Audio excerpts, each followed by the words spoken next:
L'ennemi que vous réformez devient une épée qui combat vos ennemis avec sa chair et son sang. Cette sagesse n'est pas seulement une tactique politique, mais l'art de transformer le conflit en opportunité. Voici comment l'appliquer dans votre vie. 1.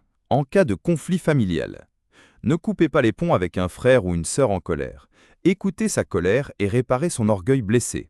Il deviendra le protecteur de votre famille en temps de crise. 2. Avec des amis compétitifs.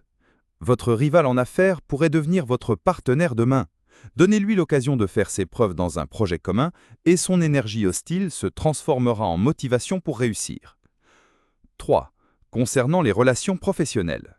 Un ancien employé qui a repris un projet concurrent, ne le combattez pas, intégrez-le à votre réseau de fournisseurs et il affrontera vos concurrents grâce à son expertise sur votre marché. 4. En gestion de projet.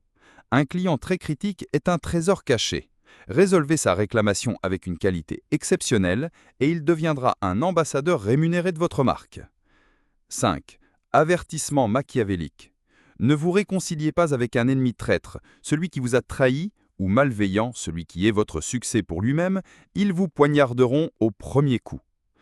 6. Le mécanisme intelligent. Transformez votre ennemi en allié grâce à un intérêt commun. Tout comme Staline s'est allié à l'Occident contre Hitler, malgré leurs divergences idéologiques. 7. La conclusion stratégique. Ceux qui tuent leurs ennemis perdent l'énergie qui a servi à bâtir des empires, et ceux qui les intègrent créent une armée fantôme qui combat pour eux sans ordre. Rappelez-vous, les gardiens les plus féroces du trône sont ceux qui ont tenté de le détruire hier, car ils connaissent bien ses points faibles et les comblent avant que d'autres ne les découvrent. Application commerciale pratique. Exemple 1.